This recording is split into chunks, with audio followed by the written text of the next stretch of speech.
করব কাজ গর্ব দেশ, সবার আগে বাংলাদেশ। বাংলাদেশ জাতীয়তাবাদী দল বিএনপির রাখাল রাজা শহীদ প্রেসিডেন্ট জিয়া রহমানের ৪৫তম প্রতিষ্ঠা কমিশনার হিসেবে নির্বাচিত হলে আমি সবার আগে যে মানব কল্যাণের জন্য যে কাজ করে, মানবিক যে মহত্ব, মানবিক যে উদ্দেশ্য, জনগণের পাশে যে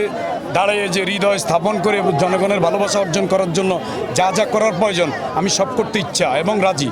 এবং আমি শহীদ প্রেসিডেন্ট জিয়া রহমানের আজকের এই ৪৫তম মৃত্যুবার্ষিকীতে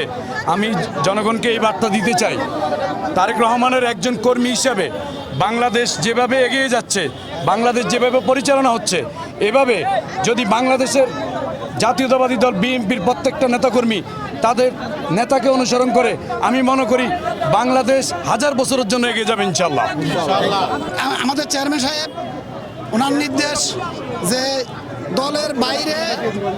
দলের ভিতরে থাকা কেউ যদি কোথাও চাঁদাবাজি, সন্ত্রাসী, মোস্তানি অথবা কোথাও মাদক ব্যবসার সাথে জড়িত, আমাদের চেয়ারম্যান সাহেবের নির্দেশ তাদেরকে সাথে সাথে বহিষ্কার, এবং আমরা আমাদের চেয়ারম্যান সাহেবের দিক নির্দেশনা মেনে